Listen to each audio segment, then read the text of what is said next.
Hello, welcome back to Perkins Pipes.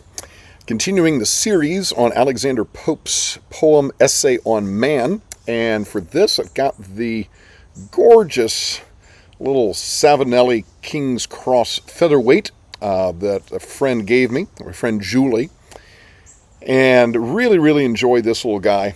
Just elegant little pipe, seems appropriate for an elegant poem. As always, let's get this guy lit. Let's get to talking.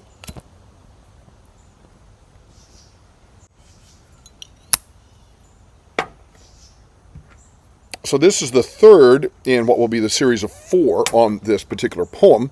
So we'll have links to the text and to the other videos in the notes to this. But you may recall Alexander Pope, my favorite poet, lived 1688 to 1744, and he wrote a series of 4 poetic epistles. They were in the form of kind of like a letter. Between 1730 and 1732, then published them in the following years, 1733 to 1734. So today, I'm going to take a look at the third epistle, coming to us from, let's get that, there we go, this particular edition, the Poems of Alexander Pope. And given the parts of this I'm going to share with you today, it seems appropriate to hear some bird song behind me, hear a little bit of the breeze through the trees, and yeah, this one's going to have to do with nature. So I'm going to skip around a little bit, but in kind of a general chunk here, lines roughly 27 through 48. He says, "Has God, thou fool, worked solely for thy good, thy joy, thy pastime, thy attire, thy food?"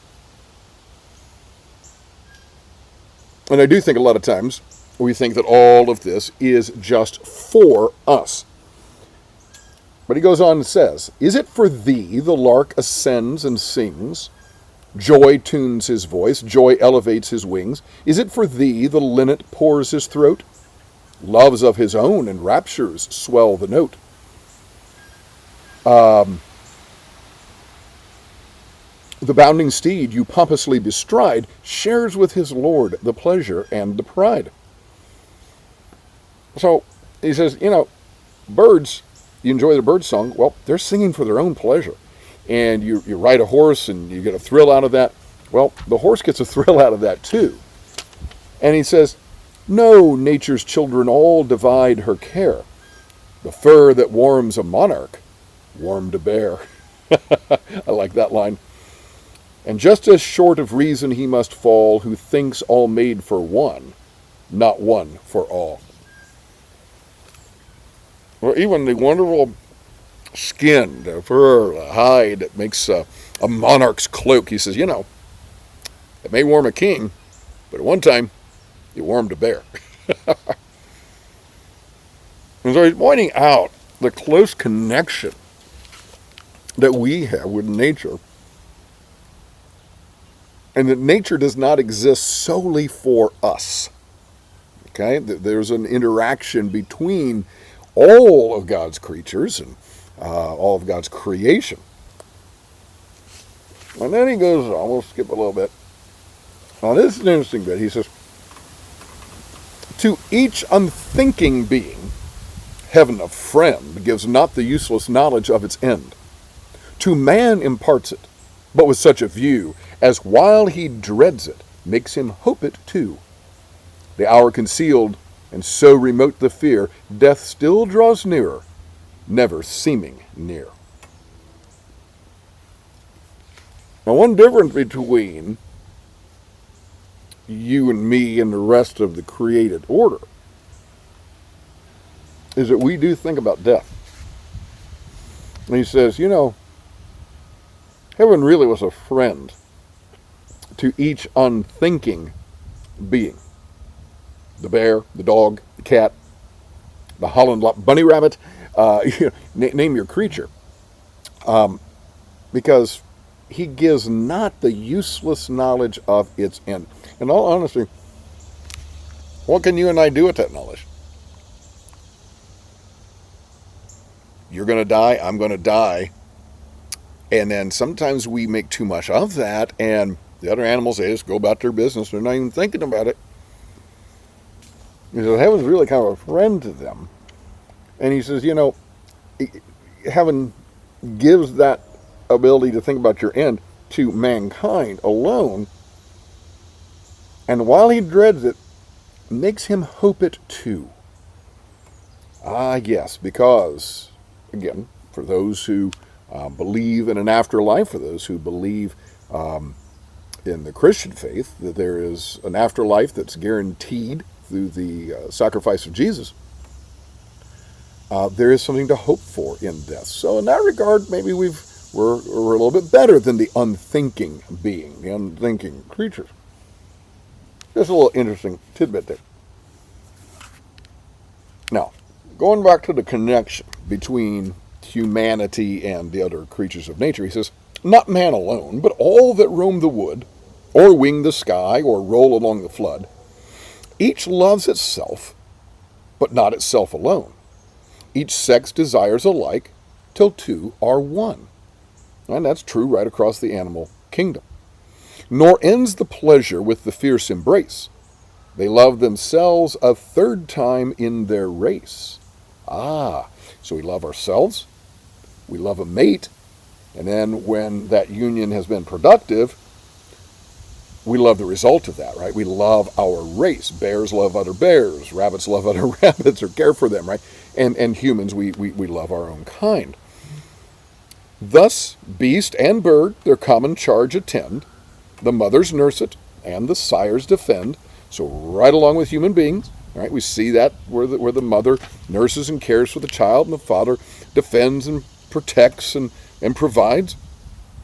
Then, he says, the young dismissed to wander earth or air, there stops the instinct, and there ends the care. The link dissolves, each seeks a fresh embrace, another love succeeds, another race. And so, yeah, it continues on, right? My wife and I are married. Have been married for quite a number of years. We've got 2 young adult children. Neither one of them is married yet, but perhaps they will be. And if they do, it's not that care ends completely. And I don't think Pope really means that. But obviously the caring of a parent for a young child, that is past. Excuse me. And then when they get married, if they get married, have children, right, it just goes on. And that's the same across the animal kingdom. And then he says this, which I really, really like. He says, thus then to man the voice of nature spake, go from the creatures thy instruction take. Learn from the birds what food the thickets yield. Learn from the beasts the physic of the field. Thy arts of building from the bee receive. Learn of the mole to plow, the worm to weave. Learn of the little nautilus to sail. Spread the thin oar and catch the driving gale. Here too all forms of social union find, and hence let reason, late, instruct mankind. Here subterranean works in cities see, there towns aerial on the waving tree. Learn each small people's genius, policies, the ant's republic, and the realm of bees. The ant's republic and the realm of bees. What a delightful way to think about it.